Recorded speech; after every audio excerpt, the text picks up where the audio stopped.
Hello guys, welcome to today's tutorial, and for today we are trying to look into how we can create this multi annotation in Revit, and we're using Revit 2024. Now we have this 24 and this 24 showing the total number of reinforcement in each of these panels, right? Okay, so the thing is, how can we do this so that we don't have a clumsy reinforcement showing everywhere? This tutorial is divided into two, and the first part is to show how to create this text annotation inside the panels, while the second will now show us how we can hide the reinforcement inside so that it doesn't show in the panel this way. Okay, so that is the intention. Now if I let me use this level 4. If I come to this place, we already have some panels here, slabs, so I will use I'll put in reinforcement here, right? We have this. Let me stretch this a little, then let me use mirror to place it also to this other side, and mirror also to this end. Okay, so having done this, this place is varying reinforcement. Let me now make this varying and adjust this a little. Okay, very fine. So assuming this is what we want, this 3, and get the central point. Okay, very fine. So once you have done this, remember I've done an initial setting, you understand, and that is why if I click on annotate, you still show me this particular pattern, because I've already done some settings before. Now if you watch, if I adjust this, if I increase this spacing to maybe 100, it will change. Yes, because these two are no longer the same, the bar mark are no longer of the same type. So let me still take it back to same 200 for easier explanation. Okay, so having done this, let me still leave this one and create a new annotation. So if I come to this annotation and pick this multi rebar annotation, I will want to choose another annotation that so let's see how this one looks like, right?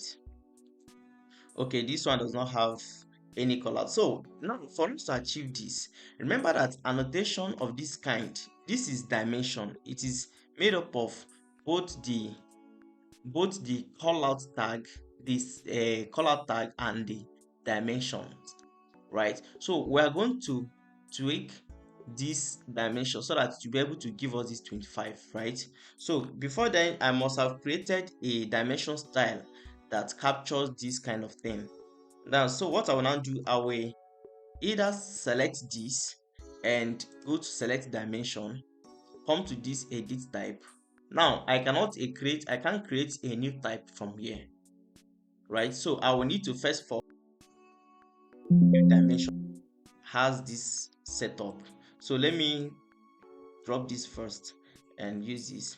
So if I come to this place, I will say duplicate.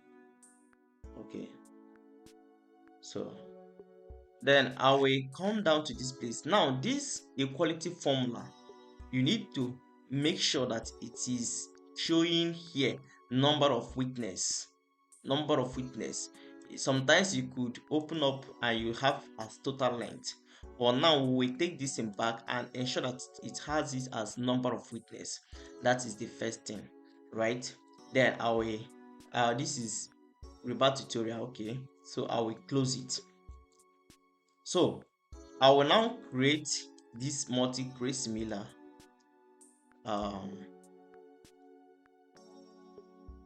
okay, very fine. Let us use this one we have created. So having done that, I will now come to this this particular one that I've created, and then I will now come to this edit type. Remember, I didn't select dimension, I just selected the annotation. I'll come to this edit type, then coming to this dimension style, I will choose this PVC Rebar tutorial, right? Then I will now come to this show dimension text, and I'll tick it and I'll say okay. Right now it will show this. If you didn't, assuming maybe if I come to this edit type, assuming under this witness line I chose total length, for instance, let me take this one back, you will see that it will show me a different thing altogether. That is why it is necessary that under this equality formula you change it to number of segments, number of witness lines. I'll explain what these witness lines what it means. Okay, so I will say okay and take it back to what it was. Now assuming I change this to, maybe let me bring out everything, you will find out that we have these dots here which shows the positions of the reinforcement, right? So in dimensioning, the witness line also aligns with the element. Assuming I come to this particular dimension and I say select, you will find that select dimension, you find out that these dots are witness lines. In some cases you see it as diagonals, right? So those things are that is the idea, so that wherever we have this witness line which is going to coincide with wherever we have the rebars, you understand, it will count it and show us the final value, which is this 25.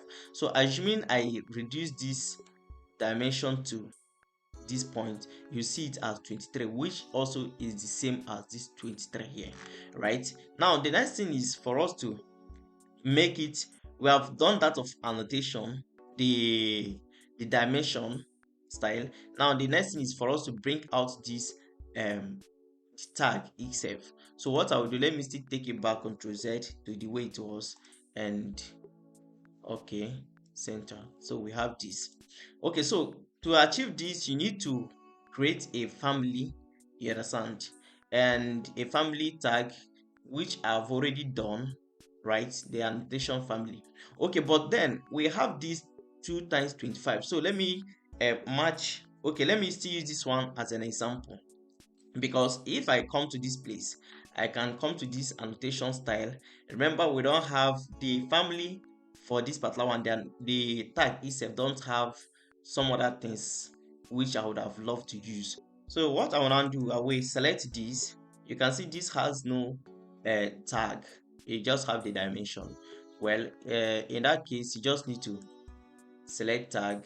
There is nothing here for us to select and edit the family. So I will just quickly change this annotation style. Maybe you can choose another one. Yeah, okay, let's pick up another style here. Okay, so we have this. So once I select this tag, I'll be able to edit the family, right? But I don't want to go into that, so I will select this and ensure that what we have here is type and spacing, which is this type and spacing, and I will tick this quantity so that this 25, which is already here, will be removed. So I will now say okay, right? So we have this. I'll adjust this and maybe keep it this way, right? Okay, so that is just the basic thing on how to achieve this. And okay, the dimension stuff is already out, so I'll still click it again and I'll come to this place and say show dimension, right? Okay, so this is just it. The second part of this tutorial is now on how to hide this reinforcement so that these rebars will not be clumsy. So check out the next video.